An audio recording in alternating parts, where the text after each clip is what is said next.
So I know we know what Lagos Innovates does, but people like to hear from the horse's mouth. So before we delve into the questions proper, just want to hear from you what exactly Lagos Innovates does.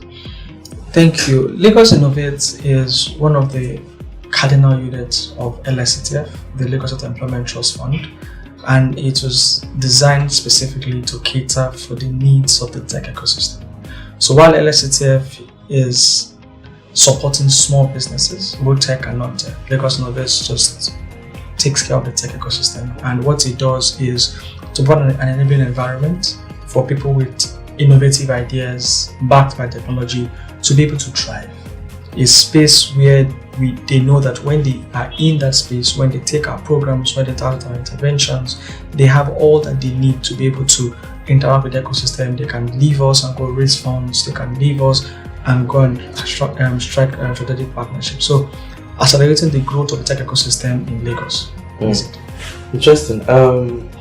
So I'm guessing it's one of a kind in Nigeria. Yes. I don't know any other government No. do something like that. If that government is doing it, then they basically copied us.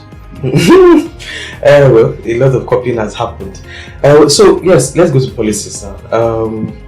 We know this is something the Lagos government thinks will help the tech ecosystem. Yeah. But how far, have combined with this, how far do you think? How far do you know that tech policies have gone, in Lagos, and what can we do? What can the tech ecosystem, in collaboration with the government, do to make sure that there is consistent growth in the tech ecosystem? Yes, you're right by the fact that the Lagos State government is very interested in the growth of the ecosystem because we understand the phenomenal economic benefits. We understand its impact on job creation, and we understand that it also creates avenues for innovation, both in private and public life. And a way in which the government can support is, like you mentioned, appropriate regulations and support and appropriate policies. So in terms of policies, for example, in 2019 we had the Lagos Innovation Master Plan, which was a document to say this is how Lagos State government is going to support the ecosystem. Part of the interventions from that was the Lagos State Science Research Innovation Council that basically funds and supports R&D in universities, because if the government is going to support the innovation ecosystem, the way in which we can put our money where our interest lies is to be the first to be able to catalyze that innovation. Another is the establishment of Lagos Innovates itself, which was a policy of the Lagos government to support the tech ecosystem. Finally is the domestication of the Startup Act in Lagos, which is also in line with the implementation of the Kacha Java project. And that project is saying, can we have our own Silicon Valley in Lagos? We call it jokingly the Yabacon Valley, which is going to be a place in Lagos where everything you need for a tech startup to grow is at your fingertips. Yeah, so I like the name Yabacon. Yeah. But let's move. We know that AI is now the new talk of the town, and there was a national blockchain policy released just recently. So with all of this in mind, AI, blockchain, all of that, how do we make sure that policies are put in place to make sure that we deploy all these things responsibly? We don't just because the whole world is adopting AI and blockchain, we should do the same. How do we make sure that we are in place, we are towing the right path, making sure that these things actually have impact, economic impact. It's not that we're just playing around. Playing around it.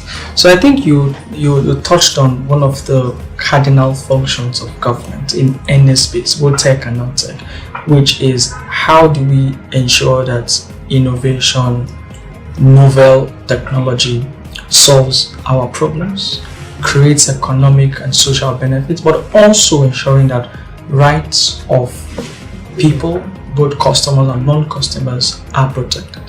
And one of the things that the Nigerian government has done to also be ahead of several other governments on the continent is the national blockchain policy. Now, what the blockchain policy is saying is, one, how do we create a framework to adopt it into our own system? When we say adopt it, we mean adopting it both for private enterprises and also for public use. So private enterprises in terms of the fintech guys are going to use it for their transactions. Public, for example, would be how do we leverage it for things like identity management? How can even the public sector adopt it for efficient processing?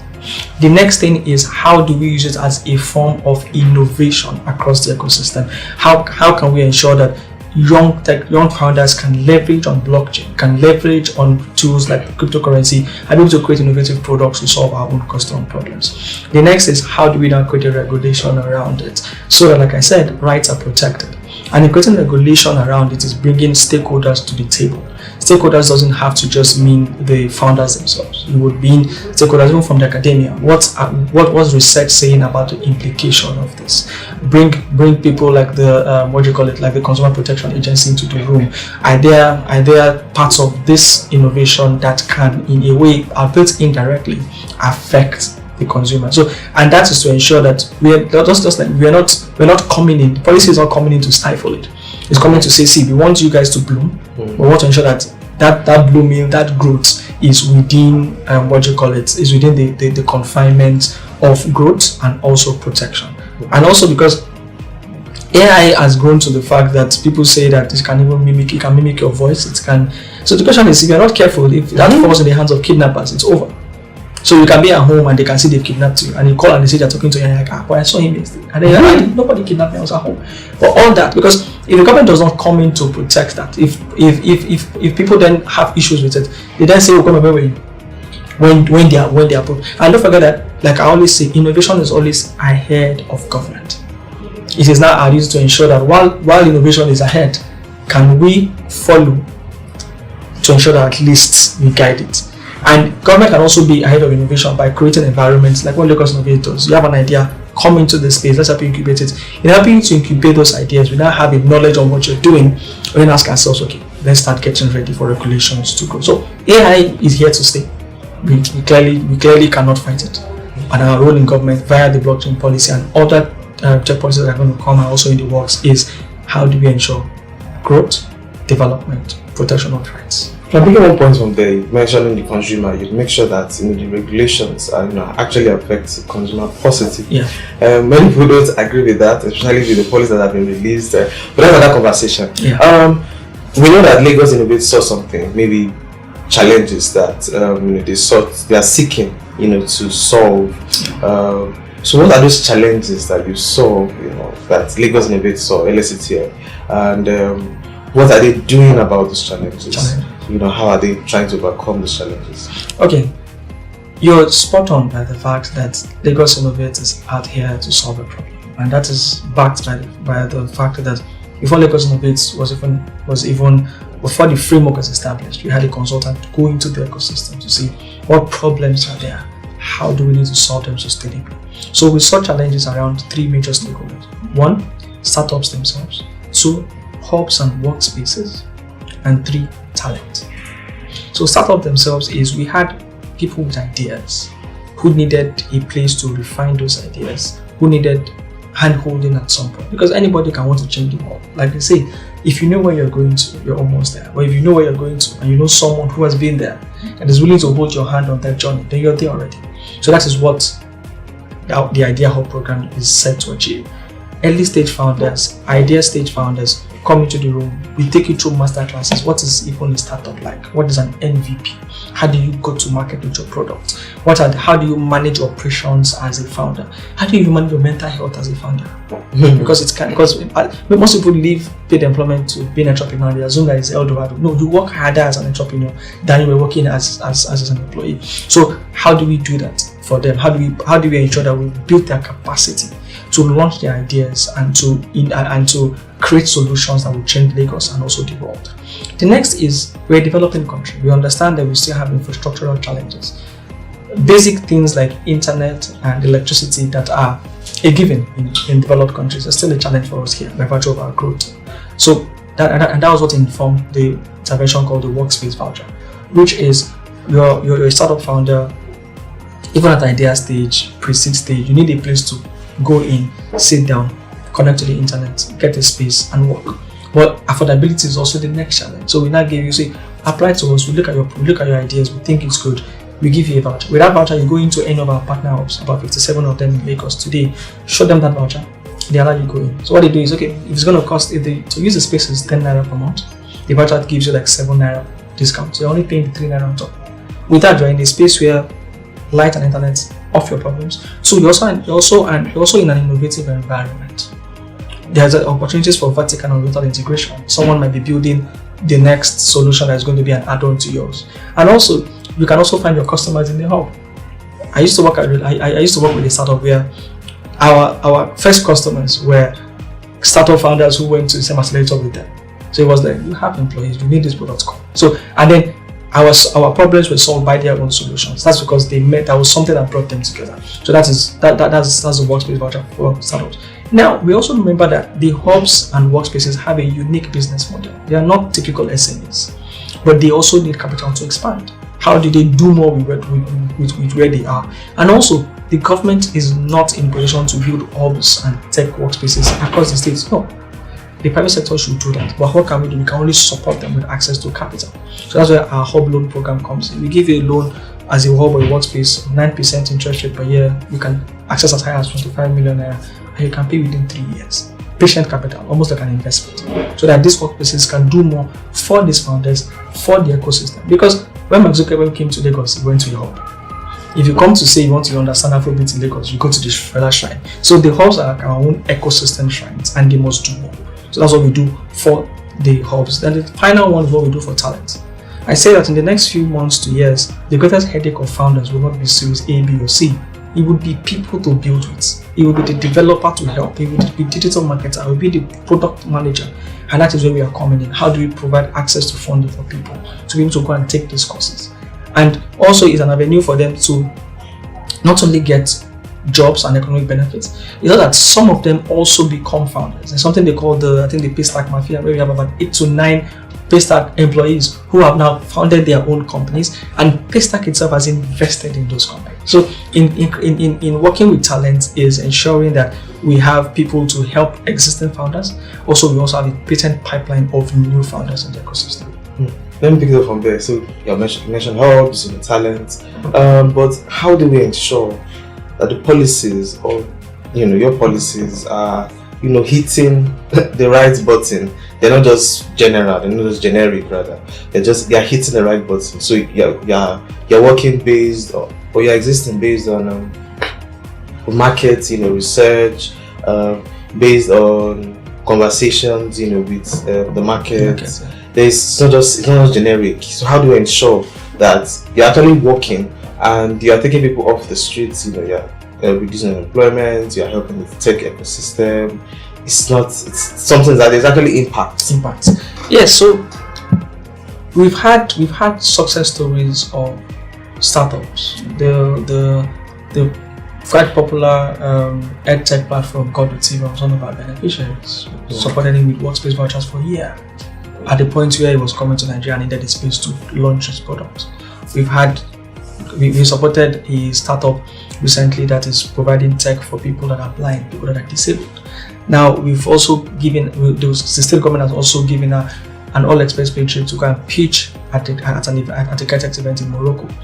That's because we understand the fact that even if you're done with us, we need that hand-holding for longer.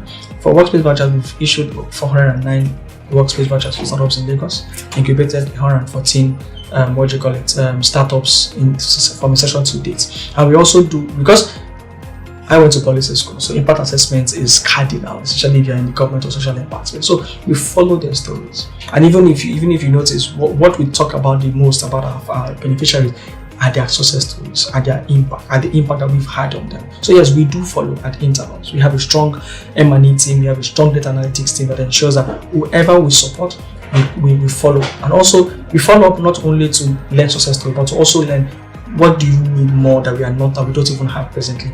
How do we innovate in our own solutions? For example, there's a nexus that is happening now between the creative ecosystem and the tech ecosystem.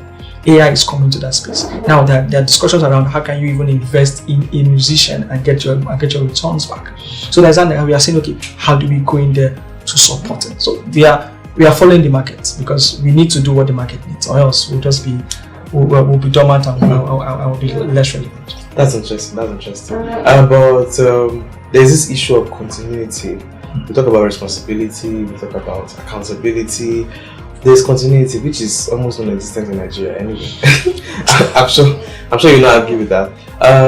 So what, following up from that, what is the succession plan for you? You're doing all of this, you're giving us numbers, but how do you make sure that this in the next 3 to 5 years, this is not dead or is dying? People already complain about Lagos Innovates. They used to be there before, but now they are non-existent. So what's the succession plan for you? Yes. So the popular prayer is, may we never have a better yesterday.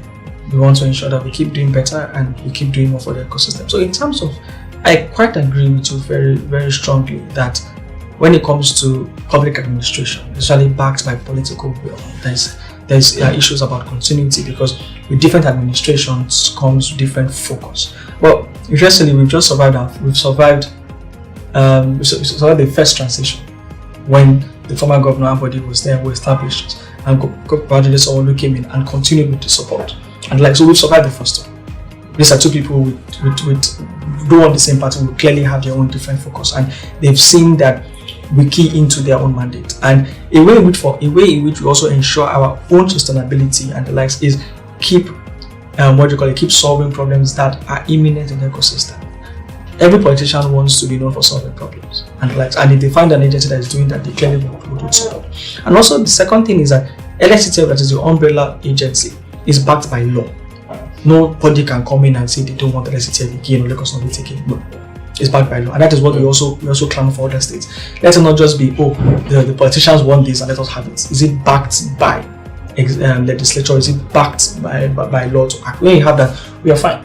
And while that is happening, the next headache would then be funding and financial sustainability. And we for the past 5 years, we've shown the international community that we can deliver, we can solve problems. So we're currently and also improving our position on trying to ensure that we have support from the international, so that even when we have economic downturns where the government is struggling to support its critical sectors, we can have that inflow of support. And in terms of what we want to do more, is to be that cardinal, that first line agency of government that any startup founder thinks about. We want to create a Lagos where the only thing you need is the idea. Have the idea and bam, we take you up from there, and we won't leave you until you become a unicorn. I have ideas. You can come. We won't leave you until you become a unicorn, because that's exactly what we want to do. We want people to be comfortable. We want people to have that hope that if I have that idea, if I can change the world, leveraging technology and even innovation. For example, we have the next idea program, and I'm reading through ideas, and someone is trying to put AI into music, and I'm like, that is who we are looking for. Someone is trying to create the technology that you can buy from online. Someone is saying, so I think I read about the solution. I think about the solution where someone is talking about connecting real estate to monthly payments. What we have is you pay your rent annually. So we had an idea where his one is pay your rent monthly. And so those are things that we are happy to support, because they're not only going to make money by being founded, but they're also going to solve our own imminent problems. And sustainability, like I said, backed by law. We always innovate. We are called Lagos Innovates, so we have another attitude than to innovate and to ensure that we keep being at the forefront and we keep responding to market. That's interesting, very interesting. The last one, or hopefully the last one. You mentioned something about emerging technologies, and we know that maybe next year now another tech idea will come up, and people start funding that one. We are still in AI revolution, and everybody's AI. Before you look left and right, it's AI. So yes, how do you ensure that you are following these trends, you're following these developments, you're not behind? I know you mentioned that innovation will always be ahead, but how do you make sure that you're following? You're catching up with these trends, and forming policies based on what or how it will affect consumers, positively. It's not that use the word, I like to use the word generic. It's not generic. It's actually custom made. Yeah, there's impact. People are seeing it. They're not just Lagos Innovates is there, but what are they doing? How do you ensure this? Okay. Like we both agreed, innovation would always be ahead of government. but it is government's duty to be a very close second, and even if possible, be the first. And one of the cardinal things that we as a government are doing is supporting what we call stakeholder engagement, which is being at the face of innovators, not being there as contributors, being there as supporters, and not being there as, hey, they are coming again, they want to come and tell us to stop. So by being with them, we can already anticipate their needs. And also not only being with the startup founders, it's also create an environment where the regulators, the academia, the legal luminaries, the economic giants can come in together frequently and start to discuss ways government can support the existing and can also project into the future, looking at the various components of the startup. So for example, we talk about AI. Clearly the economic benefits to it. But how can we ensure that we even have that benefits at home? Because the other of our startups that we think are Nigerian are not Nigerian startups. Most of them are US-backed startups. So how do we ensure that the fresher ones are Nigerian-backed? What kind of economic incentive do we put on ground? What kind of legal backing do we put on ground? And a typical example of that kind of environment is the Startup Act. And it was a perfect example of stakeholder engagement. We had people from across the academia, from the government, from the private sector, everybody come to say, how do we create a policy? How do we create something that will be backed by an act that will support our growth? So that's one thing that we do. Second is what we call being there at the very beginning, which is these ideas as they are coming up. I will be the first person helping to incubate them. Because when we are the first to incubate them, we then have that front view on the innovation. We have a front view on its exercise, and we can start even looking about regulations with the founder, with the innovator, and that's what we do with the idea hub and work vouchers. You get the ideas, you come to us. So now I see a solution coming in terms of monthly rents for people in Lagos. Now I understand. So we already start thinking what kind of policies do we need to do so that we can help him to grow, but also ensure that the real estate guys will not come for him. Because it's being disrupted. Everybody is used to paying your rent. The landlord is sure that by January, February, that lump sum is coming to pay his son's school fees. I tell him that he's going to be paying every month. The money will finish before you know. So how do we ensure that we support them? Two is also in what we call consumer education. How do we ensure that even people are aware and are embracing new technology? Now, with the government saying there's a national blockchain policy and taking up the duty of educating, it means that people are not going to see it as alien. They want to embrace it. I say, oh yeah, we heard it on the news that blockchain is good for us. So yeah, like they say, kill on that, come. Now, I understand that it's not. Or like if the government says nothing, and all they see is, hey, they are coming. It becomes, they say you are coming. Are you sure you're even good for us? And so that's also one what you call it. Then I would do. And I think finally is protecting young founders. This is very important for us because in a capitalist economy, the big boys always want to remain the big boys. It's a government duty to ensure that via antitrust policies, via pro-competitive policies, we have environment for the new guys to come in, and that is ensuring that people are aware of alternative options. Now, imagine just like the iPhone system, where you watch a phone, if possible a bag, they can even give you an iPhone brain to go with it, and it's all locked into a system. We're sure that we don't have that kind of system in Nigeria. While it's good for them, but we're sure that these people can still use other alternatives.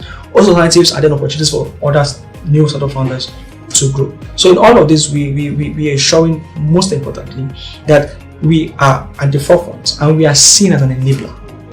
The technology ecosystem before now sees government as, hey, they are coming with their hand like you tell us to stop.